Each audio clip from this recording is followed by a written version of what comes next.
ഞങ്ങൾ ആറാട്ടുപുഴയിൽ നിന്ന് വന്നവരാണെന്നാണ് പ്രസിദ്ധി. ആറാട്ടുപുഴ അമ്പലത്തിൽ ഊരാൾമസ്ഥാനുണ്ട്. ഇപ്പോഴും അവിടെ ഞങ്ങളുടെ കുടുംബത്തിലൊരു ശാഖ, എൻ്റെ ചെറിയച്ഛൻ്റെ മകൻ അവിടെ എപ്പോഴും താമസമുണ്ട്. അവിടെ നിന്ന് വന്നിട്ട് എത്ര കാലമായെന്നൊന്നും പറയാൻ പറ്റില്ല. 600 കൊല്ലത്തിലൊക്കെ അധികമായി ഉണ്ടാവും. 600 കൊല്ലത്തൊക്കെ പഴക്കമുണ്ട് ഇവിടുത്തെ നാലുകെട്ടിൻ്റെ മെയിൻ സ്ട്രക്ചറിന് എന്നാണ് പറഞ്ഞു വരാറുള്ളത്. അത് അത്ര നേരെ കിട്ടുന്നില്ല. വളരെ മുമ്പ് മുതൽക്ക് തന്നെ കേരളത്തിലുള്ള നമ്പൂതിരി കുടുംബങ്ങളിൽ ഞങ്ങൾ ഈ പേരിന് ഒരു ജമ്മി എന്നൊക്കെ അല്ലാതെ കിട്ടുക പ്രഭു കുടുംബത്തിൽപ്പെട്ട ഒരു ഫാമിലി ഒന്നല്ല. കുറച്ച് വൈദിക വൃത്തി, യാഗാദി കർമ്മങ്ങൾ, ഇത് മാത്രമേ നമുക്കുള്ളൂ. തെക്ക് കുറച്ച് ഭാഗങ്ങളിൽ വാദ്യാപ്രവൃത്തി, തിരുവല്ല അങ്ങനെ ആ ഭാഗങ്ങളിൽ വൈക്കത്ത് അങ്ങനെയൊക്കെ ഉള്ളതായ ഒരു ഫാമിലിയാണ്. സംസ്കൃതം പഠിക്കുകയും പഠിപ്പിക്കുകയും യജുർവേദം പഠിക്കുകയും ആണ് കുലത്തൊഴിലായിട്ട് ഉള്ളത്. ഈ തലമുറയിലാകുമ്പോൾ ഈ രണ്ട് വിദ്യകളും ഞങ്ങളുടെ കുടുംബത്തിൽ ഇപ്പോൾ ഏതാണ്ട് നാമാവശേഷമായി എന്നൊക്കെ പറയാവുന്ന ഒരു സംഗതി. എൻ്റെ ചെറുപ്പത്തിൻ്റെ ഒക്കെ ഒന്ന് പറയുമ്പോൾ അത്ര വലിയ കാര്യങ്ങളൊന്നും ഓർമ്മിക്കാൻ തക്കവണ്ണമൊന്നുമില്ല. ഞാൻ ഇവിടെ തന്നെയാണ് ജനിച്ചത്, ഇതേവരെ ഇവിടെ തന്നെയാണ് വളർന്നത്. ചെറിയ ചെറിയ യാത്രകളിൽ അവിടെയും ഇവിടെയൊക്കെ പോയിട്ടുണ്ടെന്നല്ലാണ്ട് ജോലി സംബന്ധമായിട്ടോ വേറെ എന്തെങ്കിലും കാരണവശാലോ അന്യനാടുകളിൽ ജീവിച്ചിട്ടില്ല. ഇവിടെ തന്നെയാണ് ഇതേവരെ ജീവിച്ചത്. ചെറുപ്പത്തിൽ ഞാൻ സ്കൂളിലൊന്നും അങ്ങനെ പോയിട്ടില്ല. ആകെ 3-4 കൊല്ലമൊക്കെ സ്കൂളിൽ പോയുള്ളൂ. അതന്നെ നേരെയായിട്ടുമില്ല. അങ്ങനെയാണ് എൻ്റെ സ്ഥിതി. കുറച്ച് പ്രായമായതിനു ശേഷമാണ് ഭാഗ്യവശാൽ 3 ഗുരുനാഥന്മാരുടെ അടുത്ത് ചെന്ന് പെടാൻ പറ്റും. സാഹിത്യത്തിലേക്ക് കൈപിടിച്ച് ഉപനയിച്ചത് സാക്ഷാ കോവിലിനാണ്.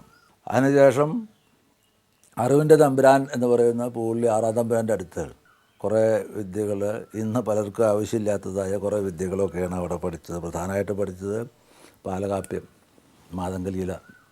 ഇദ്ദേഹം ശ്രീ അനങ്കാനന്ദനാഥ തീർത്ഥപാദർ എന്ന് പറയുന്ന അദ്ദേഹമാണ്. അദ്ദേഹം തൊഴിലുകൊണ്ട് ഒരു അലോപ്പതി ഡോക്ടറായിരുന്നു. അദ്ദേഹത്തിൻ്റെ അടുത്ത് വിസ്തരിച്ച് കൗളതന്ത്രം പഠിക്കാൻ പോയി. ഇപ്പോൾ ഒരു 5 കൊല്ലമായിട്ട്, അദ്ദേഹം കഴിഞ്ഞ കൊല്ലമാണ് മരിച്ചത്, കഴിഞ്ഞ ഒരു 5 കൊല്ലമായിട്ട് ആ കൗളതന്ത്രം, ഞാൻ പഠിച്ചതായ കൗളതന്ത്രം അതിൻ്റെ സാമ്പ്രദായിക രൂപത്തിൽ പ്രാക്ടീസ് ചെയ്യുന്നുണ്ട്. അപ്പോൾ അങ്ങനെ 3 ആളാണ് പ്രധാനമായിട്ട് എൻ്റെ ജീവിതത്തിലുള്ളതായ ഗുരുനാഥന്മാരെന്ന് പറയാം. ആദ്യകാലത്ത് കുടുംബ പാരമ്പര്യം അനുസരിച്ചുള്ളതായ എന്നെ ഉപനയിച്ചതായ കാരണവന്മാരുണ്ട്, അച്ഛൻ്റെ ചെറിയച്ഛന്മാർ. അതൊക്കെ അതിന് ശേഷം സാധാരണ ലൈഫിലേക്ക് എന്നെ ഉപനയിച്ചത് 3 ആളാണ്.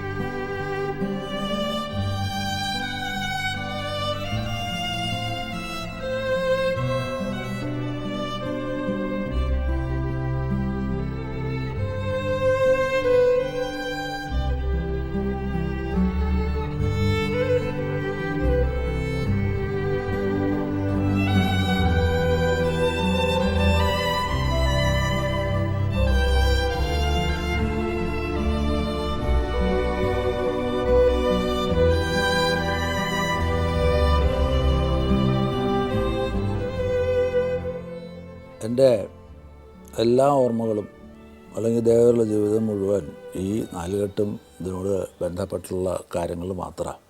എൻ്റെ ബാല്യകാലത്ത് ഇവിടെ നിറച്ച ആളുകളുണ്ട്.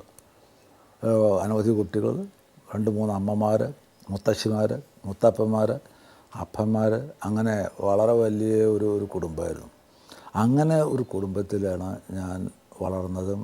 ഇപ്പോൾ സന്ദർഭവശാൽ ആളുകൾ അവിടെയും ഇവിടെയൊക്കെ പോയി ഇവിടെ അത്ര ആളുകളില്ലാത്തതായ ഒരു കുടുംബമായി തീർന്നു. എങ്കിലും ഈ നാലുകെട്ടും അതിനോട് ബന്ധപ്പെട്ടതുമാണ് എൻ്റെ ഓർമ്മകൾ ഏറെക്കുറെ അല്ല, മുഴുവൻ പങ്കും. എൻ്റെ കുട്ടിക്കാലത്ത് എനിക്കൊരു 10-13-14 വയസ്സൊക്കെ ആകുമ്പോഴേക്കും 14 വയസ്സൊക്കെ ആകുമ്പോൾ ഞാൻ അടുത്ത് തന്നെ ഒരു ക്ഷേത്രത്തിൽ ശാന്തിക്കാരനായി. എൻ്റെ അച്ഛനും അവിടെ കുറേ കാലം ശാന്തി ചെയ്തിട്ടുണ്ട്. ഞാൻ ഒരു 6 കൊല്ലം അവിടെ ശാന്തി ചെയ്തു. ഇവിടെ അടുത്തുള്ളതായ താമരത്തുരുത്തി എന്ന് പറഞ്ഞൊരു അമ്പലം, ആ ക്ഷേത്രം നമുക്കിപ്പോൾ കാണാം.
ഇപ്പോൾ ഞാനിരിക്കുന്നതായ ഈ വീട് തിരുവിതാംകൂർ സർവാധികാരിക്കാരായിരുന്ന ടി രാമനമ്പീശൻ എന്ന അദ്ദേഹത്തിൻ്റെയാണ്.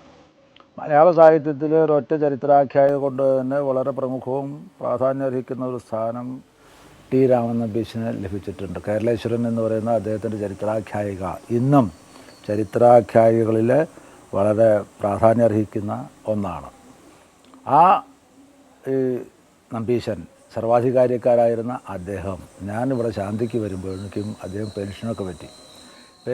പെൻഷനൊക്കെ അടുത്തു മേടിച്ചിട്ട് ഇവിടെ സ്വസ്ഥ ജീവിതം നയിക്കുന്ന കാലമായിരുന്നു. പിന്നെ ഒരു നോവൽ എഴുതാനൊക്കെ ശ്രമിച്ചിട്ടുണ്ട്, അത് പിന്നെ ഉണ്ടായിട്ടുണ്ടോ എന്ന് എനിക്കറിയില്ല. ഏതായാലും എൻ്റെ യൗവന ആരംഭവും യൗവനത്തിൻ്റെ ആദ്യകാലങ്ങളും ഈ താമരത്തുരുത്തി അമ്പലവും അതിനോട് ബന്ധപ്പെട്ട ഈ പരിസരങ്ങളുമായിട്ട് വളരെയധികം ബന്ധപ്പെട്ടിട്ടുണ്ട്.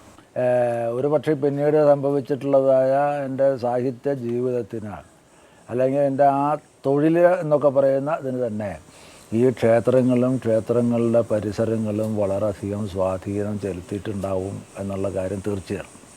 പിന്നീട് മറ്റൊരു ക്ഷേത്രത്തിനോട് ബന്ധപ്പെട്ടതായ പരിസ്ഥിതിയൊന്നുമല്ല, നിന്ന് വളരെ അകന്ന് വളരെ വ്യത്യസ്തമായ ഒരു ജീവിത മാർഗത്തിൽ കൂടിയാണ് ഞാൻ സഞ്ചരിച്ചു കൊണ്ടിരിക്കുന്നത്. എങ്കിലും എൻ്റെ ചെറിയ എഴുത്തിൻ്റെ ചെറിയ ഭാവനകളെ കരുപ്പിടിപ്പിക്കാനും അതിനെ വളർത്താനും അതിനെ പൊലിപ്പിക്കാനും പിന്നെ അതിൻ്റെ ഫലം സൃഷ്ടിക്കാനും സാധിച്ചതൊക്കെ തന്നെ ഈ ഇത്തരത്തിലുള്ളതായ നമ്മുടെ ആർഷമായ പാരമ്പര്യത്തിൻ്റെ സ്വാധീനമാണ്.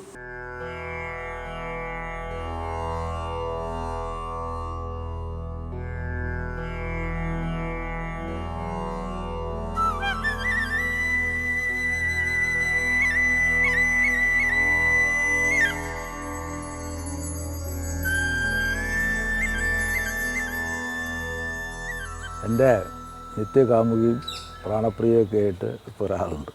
ചക്കരക്കുട്ടിപ്പാറു എന്നാണ് അതിന് പേര്. നിങ്ങൾക്ക് കാണാതെ ഈ സുന്ദരിയായിട്ടുള്ള ഈ മരം, ഇതാണ് എൻ്റെ കാമുകി.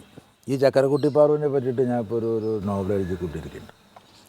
ഇതിനെ ദിവസവും ഞാൻ കുളിപ്പിക്കും, കുറിയിടിക്കും, കണ്ടില്ലേ, അങ്ങനെ പട്ട കുടിപ്പിക്കും, ഇഷ്ടപ്പെട്ടതായ അന്നം നൈവേദ്യമായിട്ട് നൽകും. അങ്ങനെ ഇതിൻ്റെ ദേവതാസ്വരൂപം ഞാനായിട്ട് വളരെയധികം അടുത്ത് കഴിഞ്ഞിരിക്കുന്നു. അതിനെ പറ്റിയിട്ടാണ് ഇപ്പോൾ ഞാൻ എല്ലാ ജീവജാലങ്ങൾക്കും മാത്രമല്ല എല്ലാ ജന്തുക്കൾക്കും അല്ല, വൃക്ഷം, കല്ല്, മണ്ണ്, ഇതിനൊക്കെ ദേവതാസ്വരൂപം ഉണ്ടെന്നാണ് ഭാരതീയമായുള്ള സങ്കല്പം. ഹിമാലയത്തിൻ്റെ ദേവതാസ്വരൂപത്തിനെ പറ്റി കാളിദാസൻ വളരെ കൃത്യമായിട്ട് പറഞ്ഞിട്ടുണ്ട്. ഹിമാന്റെ പുത്രി അങ്ങനെയൊക്കെ ഇല്ലയാണ്. അങ്ങനെ ഇതിനൊരു ദേവതാസ്വരൂപമുണ്ട്, സുന്ദരിയായിട്ടുള്ള ചക്കരക്കുട്ടിപ്പാറു. അതിനെ പറ്റിയിട്ട് ഇപ്പോൾ ഒരു നോവൽ എഴുതിക്കൊണ്ടിരിക്കുന്നു. ചക്കരക്കുട്ടിപ്പാറുവിൻ്റെ കാരണവന്മാരാണ് അനവധിയുണ്ട് ഇവിടെ. അതിൽ പ്രധാന കാരണവരാണ് ഇതിന് സുന്ദരവിഡ്ഢി എന്നാണ് പേര്. സുന്ദരവിഡ്ഢി എന്ന് പറയുന്ന ഈ വൃക്ഷം, ഈ മാവ് ചക്കരക്കുട്ടിപ്പാറുവിൻ്റെ കുടുംബക്കാരണവരാണ്. ഈ സുന്ദരവിഡ്ഢിയുടെ ഭാര്യയാണ് ഈ ചൂടത്തി പെണ്ണ്, ഈ കുരുമുളകിൻ്റെ വള്ളി, ഈ ചൂടത്തി പെണ്ണ്. ഇവരൊക്കെയാണ് ഇപ്പോൾ ചക്കരക്കുട്ടിപ്പാറു എന്ന് പറയുന്ന ഈ പുതുതായിട്ട് ഞാൻ എഴുതാൻ ഉദ്ദേശിക്കുന്ന അല്ലെങ്കിൽ എഴുതാൻ തുടങ്ങിയിട്ടുള്ള നോവലിൻ്റെ മുഖ്യ കഥാപാത്രങ്ങൾ.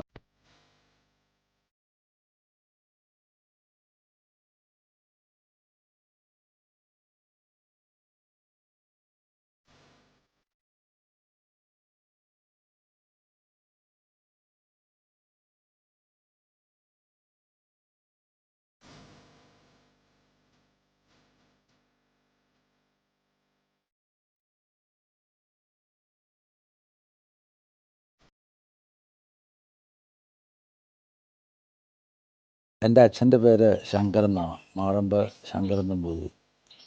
എൻ്റെയും സംസ്കാരസിദ്ധമായിട്ടുള്ള പേര് ശങ്കരൻ തന്നെയാണ്.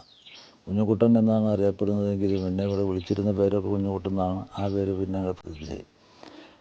അച്ഛൻ വളരെ കാലം ഈ പഞ്ചായത്തിലും അങ്ങനെയൊക്കെ ചെറിയ വിധത്തിൽ ഒരു പഞ്ചായത്ത് ലെവലിലൊക്കെ കോൺഗ്രസ്സുകാരനായിട്ട് നിൽക്കുകയും അനവധി കാലം 40 കൊല്ലത്തോളം പഞ്ചായത്ത് മെമ്പറൊക്കെയും വില്ലേജ് കോർട്ട് ജഡ്ജോ അങ്ങനെയൊക്കെ ആയിട്ട് ഉണ്ടാവുകയും ചെയ്ത കുറച്ച് ഒരു പൊതുകാര്യ പ്രസക്തനായിട്ടൊരു ആളായിരുന്നു. 92 വയസ്സായിട്ടാണ് അദ്ദേഹം മരിച്ചത്. ഒരു കേടുമില്ലാതെ കണ്ട്. അമ്മയുടെ പേര് സാവിത്രി. അമ്മ 94 വയസ്സായിട്ടാണ്. അച്ഛനും അമ്മയും തമ്മിൽ ഏറെക്കുറെ പ്രായം വലിയ വ്യത്യാസമൊന്നുമില്ല. അച്ഛൻ മരിച്ചിട്ട് 2-3 കൊല്ലം കഴിഞ്ഞിട്ടാണ് അമ്മ മരിച്ചത്. അമ്മ മരിക്കുമ്പോൾ അമ്മയ്ക്ക് 94 വയസ്സായിട്ടുണ്ട്. പറയത്തക്ക ഒരു തെണ്ണവും ഈ 94 വയസ്സ് വരെയും അമ്മയ്ക്ക് ഉണ്ടായിരുന്നില്ല. അമ്മയ്ക്കും ഈ അന്നത്തെ കണക്ക് വെച്ച് നോക്കുമ്പോൾ അന്നത്തെ കിട്ടാവുന്ന വിദ്യാഭ്യാസം എന്ന് പറയട്ടെ, എഴുതാനും വായിക്കാനൊക്കെ നന്നായിട്ട് അറിയാം. ഭാരതരാമായണാദികളൊക്കെ നന്നായിട്ട് വായിക്കാൻ അറിഞ്ഞിരുന്നു. അത്യാവശ്യം കുറേശ്ശെ കവിതകളും ഇതൊക്കെ വായിക്കുന്നതിനുള്ളതായ മോഹവും അമ്മയ്ക്കും ഉണ്ടായിരുന്നു.